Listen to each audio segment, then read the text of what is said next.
Callie se kleure.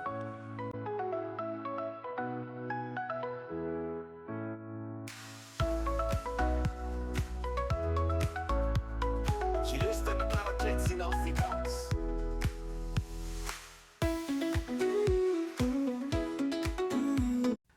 Daar was eens op 'n tyd 'n klein verkleurmannetjie met die naam Callie, wat in 'n pragtige woud vol helder kleure gewoon het.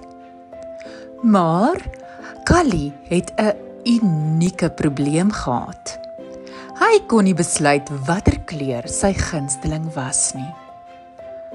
Wanneer Callie op 'n groen blaar gesit het hy homself groen gekleur en gedink: "Ek is so mooi groen soos die blare." Maar net daarna het hy op 'n helder oranje blom gesit en gedink: "Nee, oranje is beslis die beste kleur." En so het hy aangehou. Blou soos die lug, geel soos sonstrale, rooi soos bessies. Elke keer as hy van een plek na 'n ander beweeg het hy van kleur verander en was hy oortuig dat die beste een was. Sy vriende in die woud, die voeltjies, die klein ape en selfs die skaamkewertjies, het hom met 'n glimlag dopgehou. Hulle het vir Callie gesê: "Jy is gelukkig, want jy kan elke dag 'n ander kleur wees." Maar Callie het steeds nie tevrede gevoel nie. Hy wou net weet watter kleur syne was. Eendag het Callie besluit om vir die wyse ou uil, oom Otto, raad te vra. "Oom Otto," het Callie gesê, "hoe weet ek watter kleur die regte een is vir my? Ek hou dan van almal."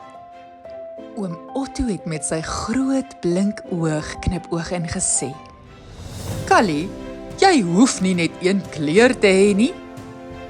Dit wat jou spesiaal maak is dat jy al die kleure kan wees. Jy is 'n wandelende kunswerk, altyd aan die verander, altyd spesiaal." Callie het daaroor nagedink en besef hoe reg oom Otto was.